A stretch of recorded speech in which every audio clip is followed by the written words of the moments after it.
Okay, so we finished trying as much as we can to outline the different values. Don't know why I did that one. That was pretty easy. And so the next step then is we want to transfer our photograph to our artwork. And so we need to know where the quadrants are. So it's best to number them. That's going to be the easiest way to do it. So I'm going to number right across the top. 1, 2, 3, 4, 5, 6, 7, 8. And down. A, B, C, D, E, F, G, H, I, and J. Put my Sharpie away. And then I can go here. 1, 2, 3, 4, 5, 6, 7, 8. A, B, C, D, E, F, G, H, I, J. Excellent. So now we're at the next stage. We've labeled it. We have our numbers and our letters, and we're ready to start converting. We've done this in class, if you remember. We've done warm-ups and such. And all we're taking is one little square, like this square. Okay? And we've got a shape. And this is 5E. So 5E. So I can come down and start on that shape if I want. I can see it. Starts here, kind of goes up, curves around, comes up right in here, cuts back, loops back. That comes down here with a little squiggle, kind of comes here, and back like this, and then there's some blob thing in here. Maybe not that far over. It's about halfway. It's about halfway, somewhere in there. Comes down and loops up and almost touches the edge, or does touch the edge, and cuts back. Okay, and I can see that, and it looks like there's a little something here. I can't tell. I have to see what the next square looks like. But I can create it one square at a time like that. I think an easier way, though, really, is to just start with a line, like this line right here, right, and the side of the head. And so I can see that's in 4A, 4A. And I can start here. It's convenient. It worked out kind of nice. It looks like it's right halfway into 4. Start right there. And it's going to come down right across there. And it's got a little bit of a curve to it. So I can see that. Got the ear coming here. Starts down here. 4B. Right in here. 4B. Somewhere about here. Loops out. Kind of touches right there, curves around. Where's it going to go? It's going to go down to 3B, that line between 2 and 3, right in here. So it's going to cross somewhere in there, and then it's going to cross right here, and then not quite halfway, right in here. So I can see that whole shape.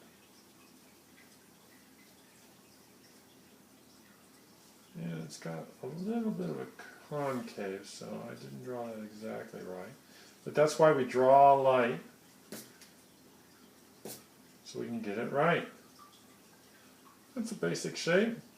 Now it has a little curl here, and then it comes down, and then it crosses this line between C and D.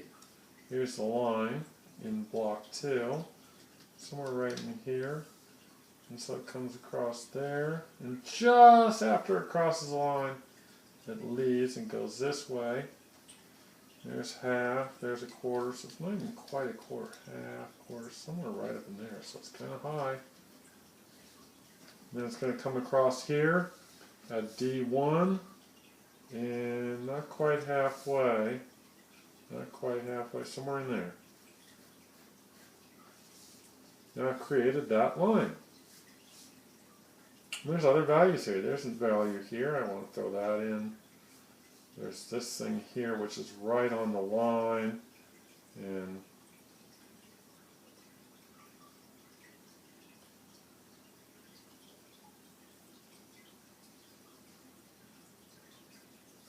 then there's another value inside of that. Okay? And just continue to do lines like that. Here's another line we can make, and it starts here, kind of up in that area, and it's going to cross somewhere in that area, and it's going to squiggle, something like that. There's this line, which starts conveniently just and runs right there along the line, and then before the halfway point cuts back, comes down,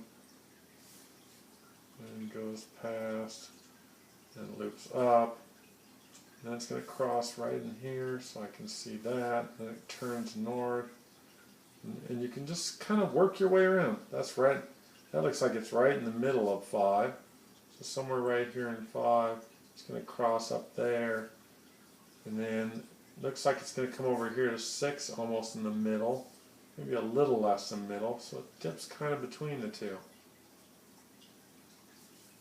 And then it's going to cross here. Here's the middle, so it's less than the middle, somewhere in here.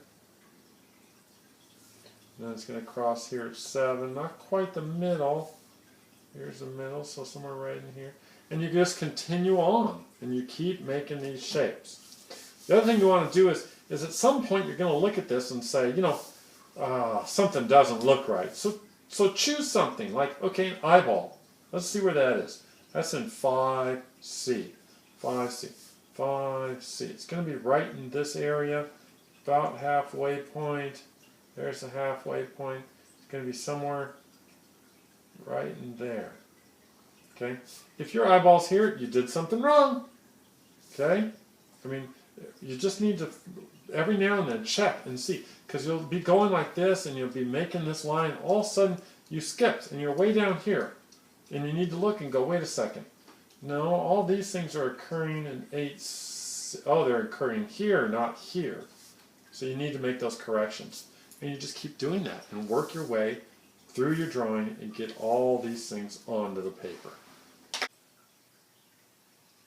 Okay, and so I finished off as best I could. It's not perfect, but I think you get the general idea. Like I said, around the eyes, I took my time, tried to really get some of the bigger shapes. I don't know if I was successful or not, but I'm pleased with it. Here the iris disappeared. I can tell that the eye is in here, and I think I kind of just shaped it as the best I could. I'm going to add a value in there just because I want that to stand out a little better than it is in the photograph. But basically, I've got all my shapes in here.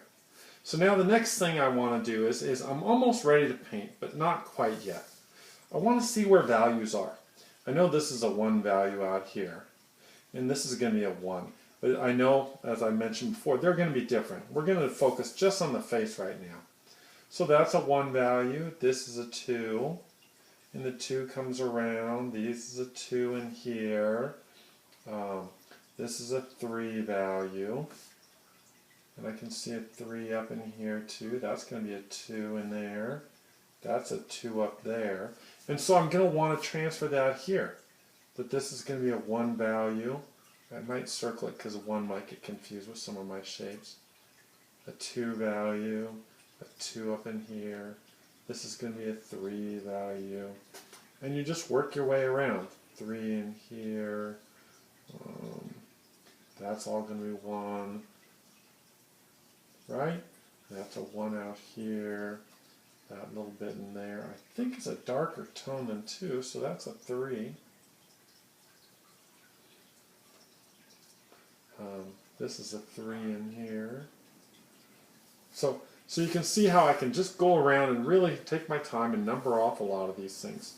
Now that's not the end all. I'm going to keep this with me as close as I can when I start painting. Okay. Now I'm almost there. I'm almost ready to start painting. I've got my shapes all down. I've got my values. Everything's looking good. Now I need to work on my color selection. It's a monochromatic painting, so I need to choose that monochromatic color.